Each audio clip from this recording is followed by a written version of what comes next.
Salut tout le monde, j'espère que vous allez bien depuis la dernière vidéo. Alors, de quoi on va parler aujourd'hui? On va parler comment une startup peut réussir son projet digital. Qu'est-ce qu'elle doit faire, comment le faire et quand le faire. Tout ça, c'est des sujets super importants pour les startups. Pourquoi? Parce qu'une startup, quand elle réussit, elle crée un bonheur à beaucoup de personnes. De 1, le patron. De 2, les employés. De 3, les futurs clients. Alors, elle doit réussir son projet digital. Voyons tout cela dans un petit moment ensemble. Allez!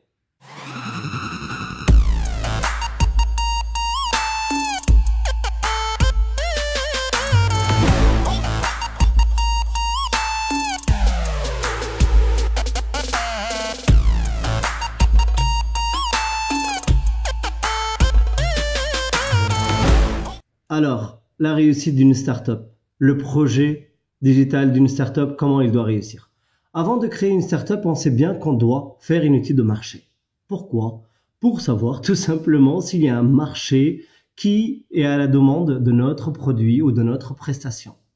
Alors, pour créer un projet digital qui est une plateforme ou un site internet de la startup, qu'est-ce qu'il faut faire? Tout d'abord, rappelez-vous, une société, n'importe quelle société ou une startup, si elle n'a pas un site internet, c'est qu'elle n'existe pas. Et si le site internet n'est pas visible sur les moteurs de recherche, c'est encore pire. Alors, par quoi commencer? Tout simplement, tout le monde fait la même chose. On crée le design, on développe la plateforme ou le site internet. Après, on fait appel à un rédacteur pour les textes qu'on doit mettre. Et quelques sociétés, elles font du référencement naturel, ou on va dire la plupart, ils font du référencement naturel. Ça, c'est ce qu'ils font tout le monde. Est-ce que tout le monde réussit? Non. C'est pour ça peut-être qu'il faut se poser la question et se dire alors comment s'y prendre. Pourquoi quand vous allez créer la start-up ou l'entreprise, vous faites d'abord une étude de marché et pour un projet digital, vous le faites pas. Vous allez me dire mais comment on fait l'étude de marché pour un projet digital? C'est le SEO, c'est le référencement naturel. C'est la seule chose qui va vous dire qu'est-ce que vous avez comme marché sur le web. Combien de personnes vont être susceptibles d'acheter votre produit? À combien de personnes vous pourrez vendre votre prestation? Tout ça, on peut le savoir qu'avec le référencement naturel. Parce qu'on commence notre référencement naturel par une stratégie de mots-clés. Savoir c'est quoi les mots-clés qui sont recherchés, l'intention utilisateur, le nombre, ça veut dire le volume de recherche par mois. Si vous avez un produit qu'il n'y a que 10 personnes qui le cherchent, je pense qu'il faut trouver une autre idée. Par contre, si vos mots-clés ils sont recherchés des centaines et des milliers ou des centaines de milliers de fois par mois, là oui, c'est un produit qu'on pourra vendre. Ok, on a préparé la stratégie de mots-clés. Qu'est-ce qu'il faut faire? D'abord, pour une société comme la vôtre, qu'elle n'a pas de référencement ou qu'elle vient de se lancer, il faut faire la faisabilité. Ça veut dire voir c'est quoi les mots-clés qu'on pourra se positionner dessus. Pourquoi faire du référencement quand je peux faire du référencement payant? C'est-à-dire pourquoi faire du SEO, du référencement naturel, que je peux payer Google et il me met à la première page de Google. C'est vrai, c'est bien. Vous payez, vous existez. La question que je vous pose, dès que vous arrêtez de payer, qu'est-ce qui se passe? Vous n'existez plus. Le référencement naturel alors, comment ça se passe? Vous existerez toujours. Pourquoi? C'est quoi la différence entre les deux? Le référencement payant, c'est payant. Vous payez, vous êtes là. Vous ne payez pas, vous n'êtes plus. Le référencement naturel, c'est quoi? C'est un travail, c'est des méthodes, des techniques à mettre en place pour avoir une visibilité sur les moteurs de recherche. Mais contrairement au référencement payant, le référencement naturel, il est naturel. Ça durera tout le temps. C'est pas à un moment où vous ne payez pas, vous n'existez plus. Non, vous existerez tous les jours. Ok, il faut certes travailler bien pour être toujours à la première, deuxième, troisième position. Là, vous allez me dire, oh, t'es très exigeant. Non, c'est pas vrai. Il y a un proverbe qui dit, si tu as quelque chose à cacher, mets-la sur la deuxième page de Google. Pourquoi? Parce que personne n'y va. Toi, moi, on va jamais là-dessus.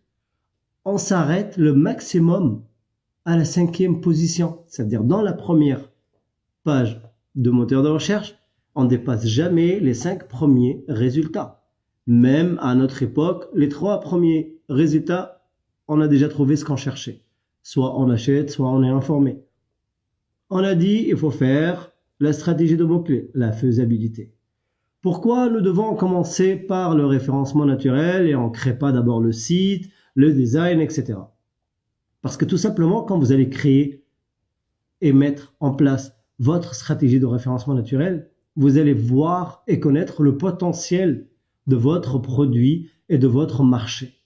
Okay? Combien de personnes vont acheter cela? Quand cette stratégie elle est mise en place, on fait appel au rédacteur. Tout simplement, il va rédiger les futurs textes de votre plateforme ou de votre site internet. Il va utiliser par exemple WP Writer pour optimiser les rédactions à 100% pour les moteurs de recherche.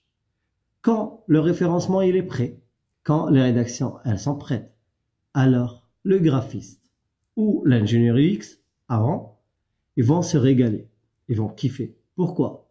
Commençons par l'ingénieur UX, c'est pour l'expérience utilisateur. C'est celui qui va dessiner une sorte de schéma de vos pages pour qu'elle convertisse le maximum possible des visiteurs en acheteurs potentiels. Ok? Jusqu'à là, c'est simple. Alors, comme vous venez de le comprendre, l'ingénieur UX, il va tout faire pour que vos futurs visiteurs achètent chez vous. Il va mettre en place beaucoup de techniques. Il y a même des stratégies psychologiques sur votre futur design pour qu'il soit UX, ça veut dire la meilleure expérience utilisateur, qu'il soit simple à utiliser, à comprendre et qui va faire de sorte que votre futur acheteur il soit guidé directement et indirectement à cliquer sur le bouton acheter ou s'abonner, etc. Après l'ingénieur UX, il y a le graphiste, celui qui a de la créativité, celui qui veut imaginer. La première question d'un graphiste, quand il vous la posera, c'est de quoi ça parle votre produit, votre site internet, votre prestation, pour qu'il puisse imaginer et relâcher tout l'art qu'il y a en lui. Imaginez alors ce graphiste-là, il a déjà l'architecture du site, il a déjà les textes prêts, c'est-à-dire il va même savoir comment les positionner dans le futur design. Il a déjà les conseils à suivre de l'ingénieur UX pour l'expérience utilisateur. Alors, pour lui, c'est un régal, c'est un bon moment de travail. Il va vous faire un design avec amour, à condition qu'il a de la créativité et du goût. Et après tout ça, il y a notre ami développeur qui va venir développer votre plateforme. Et pour lui, pareil, ça devient super facile, super simple. Il sait qu'est-ce qu'il y a comme architecture, la structure du site. Il sait qu'est-ce qu'il y a comme gabarit, comme design. Alors il attaque directement le développement et il ne perd pas de temps. Lui, il fera un travail avec amour et vous, ça vous coûtera moins cher. Pourquoi? Parce que tout le travail, il est prêt, tout le plan, il est déjà mis en place. Alors, qu'est-ce qu'une startup qui peut réussir? C'est une startup qui ne commence pas par créer un site internet d'abord. Elle commence d'abord par référencer son futur site internet avant même qu'il soit créé. Elle fait les rédactions pour qu'elle puisse être sur le site. Elle fait l'expérience utilisateur, elle la met en place et elle fait un beau design qui est déjà étudié par rapport à toute une structure et toutes les rédactions existantes ainsi que les conseils de l'ingénieur UX. Le développeur, lui, c'est la fin du bonheur. Pourquoi? Parce qu'il va développer ça. Vous allez me dire, mais pourquoi faire à l'envers? Tout le monde fait pas ça, tout le monde fait juste le contraire. Il commence par le développement, etc. Et c'est là que je vous dis, est-ce que tout le monde réussit? Pourquoi il n'y a que quelques sites dans le monde qui marchent très bien? Pourquoi il n'y a que quelques entreprises qui réussissent très bien? Parce que tout le monde fait la même chose, tout le monde copie. C'est pas parce que lui, il fait ça qu'il a raison. Ouais, mais c'est déjà comme ça, regardez, c'est simple. Une start-up, de nature, elle est innovatrice. De nature, elle est jeune. De nature, et je parle pas d'âge, je parle d'esprit. De nature, elle ne fait pas comme tout le monde. Elle fait des nouvelles choses. En fin de compte, les startups maintenant, elles peuvent comprendre qu'avant même de créer le site internet, il faut passer par toutes ces étapes-là. Je vous donne un petit exemple. Une startup, à un moment, elle va faire des levées de fonds. Elle va chercher des investisseurs, demander de l'argent pour accélérer sa croissance. Quand vous arrivez devant votre, c'est-à-dire responsable pour les levées de fonds, pour les investisseurs, et vous leur montrez un site déjà prêt, même bien positionné sur Google, et qu'il a du trafic, même des précommandes. Pourquoi? Parce que vous l'avez créé comme il fallait. Vous l'avez lancé avant même de finir de créer votre prestation ou votre produit que vous allez vendre dans le futur. C'est-à-dire le jour où votre produit il est prêt enfin, les gens vous connaissent déjà. Vous savez combien de personnes vous cherchent par mois et ils vous trouvent. Et même ils sont convaincus par la qualité du texte, par la qualité des conseils de l'ingénierie X, par la beauté du design et par la rapidité et l'efficacité du développement, c'est-à-dire la rapidité du chargement du site internet. Alors, ils vont même précommander votre produit avant même sa sortie. Et c'est là que vous pouvez dire à vos investisseurs, à votre responsable pour la levée de fonds, imaginez, sans argent, on a réussi à faire ça. On a même des préventes, on a tant de visites par mois. Alors, si on est accéléré avec de l'argent, qu'est-ce qu'on peut faire? On peut faire que mieux. Voilà, c'est un petit sujet qui est très grand et très important pour la réussite de toute startup. C'est vrai, on a passé des années et des années à faire comme tout le monde, mais c'est pas pour ça qu'on va rester juste à copier les autres.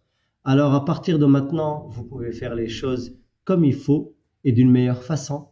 Vous pouvez vendre votre produit avant même qu'il soit créé, avant même qu'il soit finalisé. Pourquoi?